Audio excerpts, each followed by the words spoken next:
নমস্কার দর্শক, আপনারা দেখছেন কৃষক প্রেম কুমার চ্যানেলের পক্ষ থেকে কৃষক প্রেম কুমারের লেবুর বাগান। আসলে দেখছেন যে কি পরিমাণে ধরেছে লেবু, এই দেখেন, ঠিক আছে। আর এই দেখেন, এই যে এখন তোলা যাবে না, এই যে এগুলো তোলা যাবে না। আর বর্তমান আসলে এত পরিমাণের দাম লেবুর, তা মানে ভাবায় আর কি কষ্টকর। কারণ কি, একটা লেবু আমি এখনই বেচছি 15 টাকা করে পাইকারি।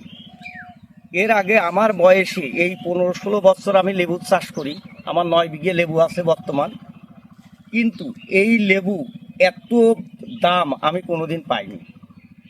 আর যেভাবে লেবু আছে, এই দেখেন, যেভাবে লেবু আছে সেই আপনারা দেখতে পাচ্ছেন তো দর্শক, যে পরিমাণে লেবু সেই পরিমাণে কিন্তু আবার ফুল জালিও কিন্তু সেই পরিমাণে। তাই এখন এরকম লেবু আমি কোনোদিন বেচিনি এত দামে। আমি 10 টাকার উপরে এর আগে কোনো বছর পাইনি পিস, কিন্তু এই বছর 15 টাকা, তাও আমি কিন্তু লেবু দিতে পারছি না। কারণ আমাদের বাগানে বতি লেবু অর্থাৎ রসা লেবু কিন্তু বেশি একটা নেই, সব ছোট ছোট আছে। হ্যাঁ, তবে রোজার আগে আমি যে লেবু ছিল বেশি দিই।